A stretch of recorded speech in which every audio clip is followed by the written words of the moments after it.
El Gran Premio de Australia no fue una carrera, fue una autopsia a cámara lenta del alma de Ducati y la confianza de su bicampeón. Lo que sucedió aquel fin de semana en Phillip Island, el santuario australiano de la velocidad, es uno de esos episodios que se graban a fuego en la historia del motociclismo, no por la épica de la victoria, sino por la devastación del derrotado. Francesco Pecco Bagnaia, el hombre que debería haber sido el faro de Borgo Panigale, el indiscutible dominador de la categoría, se convirtió de pronto en una figura trágica, un náufrago a bordo de su propia nave, la teóricamente invencible Desmosedici. El resultado final fue tan humillante que rozó lo irreal. Un penúltimo puesto en la carrera sprint a más de 30 segundos del líder, y lo que es peor, una caída en la carrera larga cuando luchaba en tierra de nadie. No era solo que no ganara, es que no era capaz de pilotar, literalmente. Sus propias palabras resonaron como un eco fantasmagórico en el padec asterisco, no era capaz de pilotar la moto, era un pasajero. Y para un campeón de su calibre, esa frase es un epitafio. Para entender la magnitud de este desastre, hay que retroceder un poco y ver el panorama completo.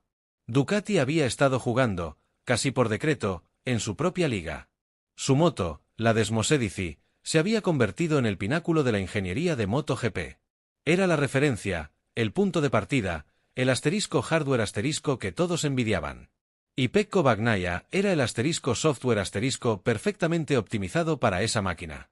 Juntos, habían forjado una dictadura técnica, cosechando títulos con una autoridad que no se veía desde la época dorada de ciertas leyendas. ¿Qué podría salir mal? Pues, Australia demostró que el matrimonio perfecto también puede entrar en una crisis existencial sin previo aviso, y que la perfección, en la alta competición, es un espejismo que se desvanece con el frío y el viento de la bahía de Westernport. Phillip Island es un circuito único. Es rápido, fluido, con cambios de rasante que requieren un tacto de gas quirúrgico y una moto que transmita una confianza ciega en sus neumáticos, especialmente en el tren delantero. El frío y el asfalto reasfaltado, siempre traicionero, añaden una capa de complejidad que separa a los pilotos excepcionales de los meros mortales. Y justo allí, donde se requiere el máximo nivel de entendimiento entre hombre y máquina, la Ducati de Bagnaia se convirtió en un potro salvaje, incontrolable. En la sprint del sábado, la primera señal de alarma fue un estruendo. Pecco, que había sido sancionado con 3 posiciones en parrilla por una maniobra considerada peligrosa, rodó de forma lamentable. Su ritmo era demoledor, pero en el mal sentido de la palabra. Cada vuelta que pasaba, la diferencia con la cabeza crecía de forma exponencial, como una hemorragia imparable. Acabó 19º, a 32 segundos del ganador. 32 segundos en 13 vueltas. Hagan el cálculo, es una eternidad. Es el equivalente a que un Ferrari de Fórmula 1 sea doblado en Mónaco, pero en una carrera de escasos kilómetros. El análisis poscarrera fue desolador. El piloto, normalmente contenido, esta vez estalló, pero no con gritos, sino con la frialdad de quien describe un fenómeno físico incomprensible. Hablaba de la moto como de un ser ajeno. Mencionó vibraciones violentas, de sacudidas que lo obligaban a soltar el gas a la salida de las curvas, de una inestabilidad que convertía cada tramo rápido en un ejercicio de supervivencia. Y ahí está el toque de sarcasmo. Un campeón que debe preocuparse más por no caerse que por adelantar, es como un chef de 3 estrellas Michelin al que le arde el agua. El equipo probó de todo. Cambios de setup variaciones en la aerodinámica, ajustes en las suspensiones, pero la moto seguía siendo un misterio indescifrable. Era la misma GP25 que había dominado otras citas, pero en Australia se comportaba como si hubiese sido ensamblada por un becario con resaca.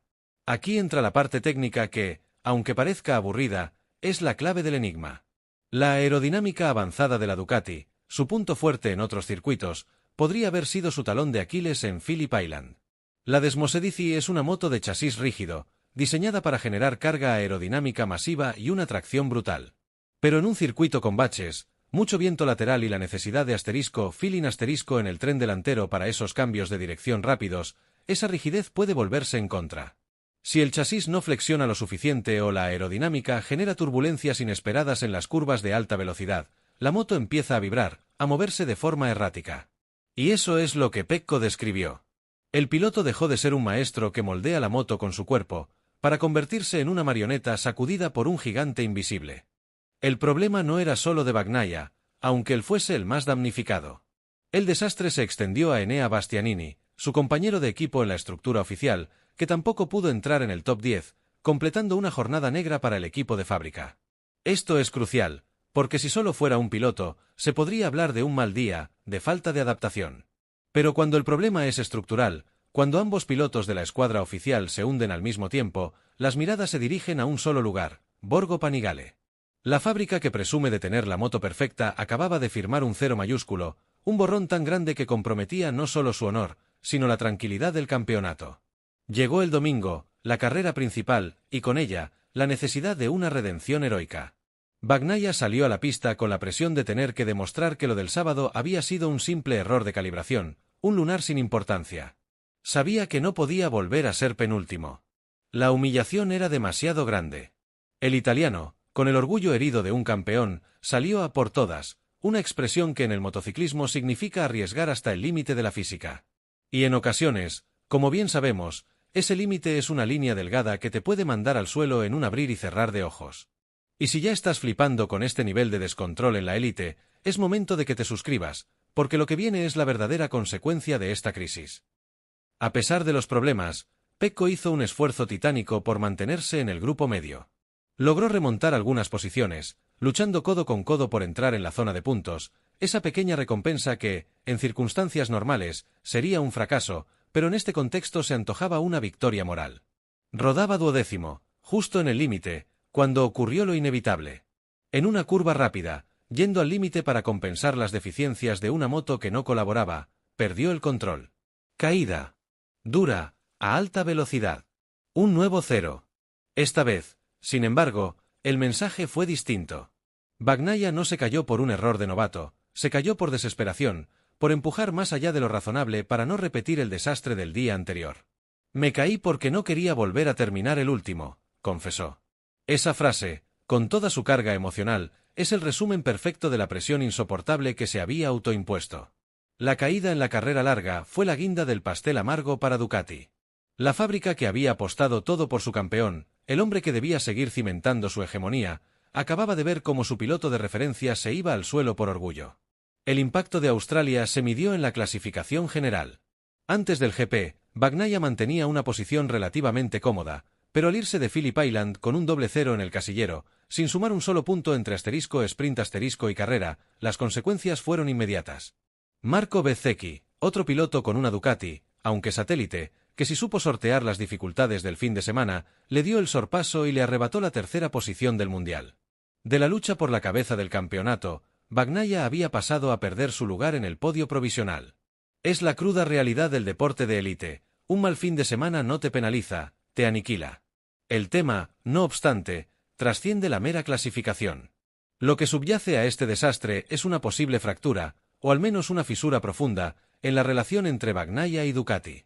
El piloto italiano no dudó en señalar a su moto tras el varapalo. Lo que estoy pilotando este año no es una Ducati, llegó a decir, con una contundencia que reverberó en todo el asterisco pa de casterisco. Es una declaración de guerra, una patada en el avispero que no se lanza a la ligera. Al decir que su moto no es una Ducati, está cuestionando no solo la configuración de ese fin de semana, sino el desarrollo general de la GP25, sugiriendo que la fábrica ha tomado un camino técnico que no se adapta a su estilo de pilotaje o, peor aún, que ha perdido la magia que hizo a sus predecesoras máquinas imbatibles. El mensaje para la cúpula de Borgo Panigale es claro: o me escucháis y arregláis este desaguisado, o nuestra alianza tiene fecha de caducidad. La presión es ahora una losa de hormigón sobre los hombros de Pecco. Defender un título mundial es ya una tarea hercúlea. Hacerlo con una moto que un día es la mejor del mundo y al siguiente un peligro público, es una pesadilla psicológica. Los rivales no perdonan, y menos cuando huelen la debilidad. El box de Ducati, acostumbrado a celebrar con la tranquilidad de quien sabe que va a ganar, ahora es un hervidero de tensión, rumores y reuniones de crisis. El jefe de equipo, por supuesto, salió a la palestra para zanjar rumores y afirmar que no hay una fractura entre Bagnaia y nosotros, pero en este negocio, cuando tienes que salir a desmentir una fractura, es que la herida ya está infectada. El contraste con el rendimiento de otros pilotos de Ducati, como Bezzecchi o el propio Enea Bastianini en otras citas, añade más misterio. ¿Es un problema específico de la moto de Bagnaia? ¿Una sensibilidad particular del piloto italiano a ciertos ajustes? ¿O es que el desarrollo técnico de la moto, en su constante búsqueda del límite, ha introducido variables inestables que solo un estilo de pilotaje diferente puede compensar? La respuesta es, probablemente, una combinación de todo ello. Pero en la alta competición, La explicación científica importa menos que el resultado en el cronómetro, y el cronómetro de Australia gritó un único y terrible veredicto: desastre. Lo cierto es que la carrera de Bagnaia en Australia fue un experimento fallido en la gestión de crisis. El equipo oficial se arriesgó con configuraciones extremas, buscando ese setup milagroso que estabilizara la moto, pero cada cambio parecía empeorar las cosas. El efecto fue similar al de intentar arreglar un motor con un martillo. A lo mejor lo enderezas, pero lo más probable es que rompas algo vital. Y eso es lo que le ocurrió a Pecco. Terminó sintiéndose, como él mismo dijo, un simple pasajero, un concepto que, aplicado a un campeón del mundo de motociclismo, es casi una herejía. Esta situación nos enseña una lección de humildad brutal. En un deporte donde la tecnología juega un papel fundamental, el factor humano sigue siendo el interruptor que enciende o apaga el éxito. Bagnaia no perdió la capacidad de pilotar de un día para otro, ni Ducati se olvidó de construir motos. Lo que ocurrió es que la compleja interacción entre un piloto con la máxima presión, una moto extremadamente sofisticada y unas condiciones de pista peculiares, alcanzó un punto de inflexión negativo. El sistema colapsó. La confianza, ese ingrediente intangible que permite a un piloto trazar una curva a 300 km por hora rozando el asfalto, se evaporó. El efecto de este fin de semana se sentirá en las carreras venideras. La presión no solo está en Bagnaia, sino en todo el equipo técnico de Ducati. Tienen que descifrar el enigma australiano y asegurar que no se repita. Si este problema de inestabilidad y falta de feeling en el tren delantero es un defecto oculto en la GP25, deben encontrar la solución antes de que el resto de rivales, tanto los internos como los de otras marcas, aprovechen la debilidad. La lucha por el campeonato, que parecía encarrilada hacia un desenlace predecible, acaba de adquirir una tensión inusitada. El descalabro de Pecco le costó caro, no solo en puntos, sino en paz mental. Y la paz mental, en la élite, es un bien más preciado que cualquier caballo de potencia. Y ahora, un segundo antes de que entremos en la fase de análisis de daños a largo plazo, dale al botón de suscribirte, que este nivel de análisis detallado no lo verás en ningún telediario. La sombra de lo sucedido en Phillip Island es larga. El deporte, como la vida misma, es cíclico. La racha de dominio absoluta de Ducati, aunque larga, no es eterna. Los rivales están apretando, y cada error del campeón se magnifica por 10.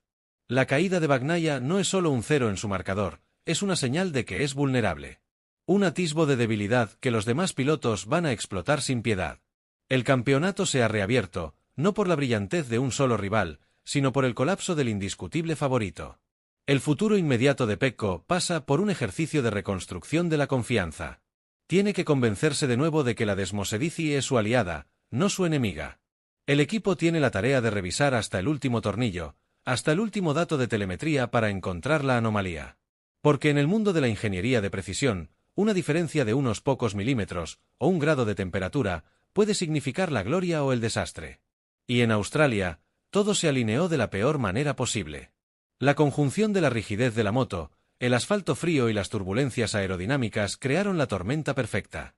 Pecco Bagnaia no hundió a Ducati por falta de talento o coraje, la hundió porque no pudo ser el superhombre que compensara la traición de la máquina. Fue un desastre técnico, emocional y de gestión. Y por eso, el Gran Premio de Australia de este año será recordado no por la victoria, sino por la aterradora imagen del campeón, penúltimo, y luego en el suelo, derrotado por una fuerza que él no podía controlar, el enigma de la perfección técnica que de pronto se vuelve un monstruo inabordable. La carrera ha terminado, pero el *Shockwave* de Phillip Island aún está resonando en el *Paddock* de MotoGP. No fue simplemente un fallo mecánico puntual, de esos que te dejan tirado en la grava con la excusa de un sensor defectuoso o un embrague fundido. Fue, en un sentido mucho más dramático, una crisis de identidad para el binomio campeón. Cuando Bagnaia declaró que esa moto no era una Ducati, estaba escupiendo una verdad incómoda que toca la fibra sensible de una fábrica obsesionada con el control y la excelencia.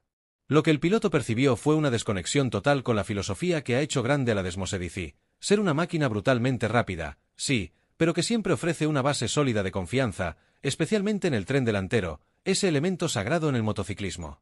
En Phillip Island, esa base se esfumó. Los datos de telemetría, analizados con microscopio en Borgo Panigale, revelaron un patrón inquietante. La moto, sobre todo en las curvas rápidas de derechas, aquellas que exigen mantener el gas abierto mientras se inclina al límite, como la icónica curva 3, la *Southern Loop *, mostraba unos picos de vibración inusuales. Estos movimientos no eran un simple baile de la moto, eran oscilaciones violentas, un asterisco chattering asterisco que se convertía en asterisco chimney asterisco en el peor momento, justo cuando Bagnaia estaba solicitando el máximo agarre al neumático delantero. Para un piloto, sentir que el tren delantero se mueve de forma independiente y errática a 250 km por hora es el equivalente a pisar hielo invisible.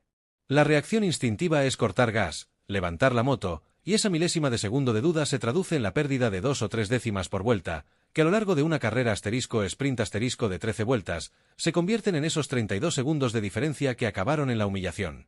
El origen de estas turbulencias, como ya se anticipaba, es una compleja alquimia entre la rigidez del chasis de la GP25, su vanguardista aerodinámica y la sensibilidad del neumático Michelin a las bajas temperaturas australianas. Ducati había apostado por una moto más estable en las rectas, con unos carenados que generan una carga aerodinámica formidable, pero parece que ese diseño, en las condiciones específicas de Phillip Island, un trazado fluido que no perdona la rigidez excesiva y que además estaba frío como un témpano, generó un efecto no deseado. La moto no era capaz de leer el asfalto reasfaltado y absorber los pequeños baches con la fluidez que sí demostraron otras motos, como las de algunos de sus propios compañeros de marca en equipo satélite. Lo cual, hay que decirlo, es una ironía de primera, ser superado por la versión asterisco low cost asterisco de tu propia máquina. El factor psicológico, no obstante, es tan importante como el técnico. Bagnaia llegó a Australia arrastrando una temporada de altibajos, plagada de ceros y de la sombra persistente de que su dominio no era tan indiscutible como en años anteriores. Su mente no estaba fresca. Cuando subes a una moto de MotoGP, la confianza no es una opción, es un requisito. Si un campeón como Pecco, conocido por su precisión quirúrgica, empieza a sentir que la máquina le está mintiendo, que no obedece sus órdenes con la fidelidad de un perro guardián, esa confianza se resquebraja. Y cuando se resquebraja la fe, la caída está a la vuelta de la esquina. El equipo probó a modificar la configuración de las suspensiones, a mover ligeramente el centro de gravedad e incluso a ajustar los alerones, en un intento desesperado por devolverle al piloto esa sensación de control. Pero cuando la raíz del problema es tan profunda, un mero ajuste superficial es como intentar tapar un volcán en erupción con un pañuelo. Cada cambio fue un tiro al aire, y cada tiro fallido erosionó un poco más la ya maltrecha moral del campeón. La situación fue tan crítica que, según fuentes cercanas al box, Bagnaia llegó a contemplar la opción de no salir a la carrera del domingo, dado el peligro de pilotar una moto tan inestable en esas condiciones extremas. Sin embargo, el orgullo, ese motor invisible que mueve a los campeones, le obligó a calzarse el mono. Prefirió caer luchando por un séptimo puesto, que abandonar a la sombra del anonimato en la penúltima plaza. Esa decisión, aunque heroica en su concepción, fue lo que le llevó a la grava, solidificando el doble cero y la imagen de crisis total que Ducati tanto temía. La autopsia de Australia no solo reveló un problema de ingeniería, sino también el retrato psicológico de un campeón al límite, dispuesto a destrozarse antes que rendirse a la humillación. Aunando el análisis de los datos con el aspecto mental, se entiende que el desastre de Australia no fue una casualidad, sino la manifestación inevitable de una tensión acumulada. El chasis de la Desmosed IC, especialmente la versión oficial de Bagnaia, parece estar configurado al límite de la rigidez para maximizar el rendimiento de la aerodinámica en circuitos de alta adherencia y frenadas potentes. Phillip Island, en cambio, demanda flexibilidad y una retroalimentación instantánea del neumático delantero, un diálogo íntimo entre la goma y la horquilla. La GP25 de Pecco, en esas condiciones frías y ventosas, no hablaba con el asfalto, sino que se limitaba a rebotar sobre él, transmitiendo al manillar una sensación de dureza pétrea, lo que en el argot se conoce como cero asterisco feeling asterisco.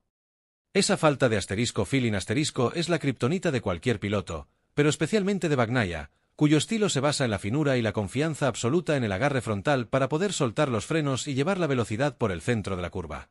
Si la moto no le comunica dónde está el límite, él se queda forzosamente por debajo. Y si se queda por debajo, no puede competir.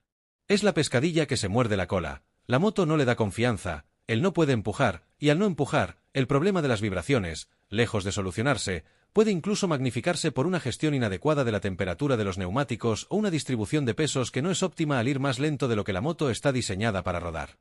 El equipo de mecánicos, liderado por Cristian Gabarrini, se enfrentó a un dilema de Sócrates: seguir la filosofía de la fábrica y buscar la solución en los parámetros conocidos, o hacer un cambio radical que implicaba ir a ciegas.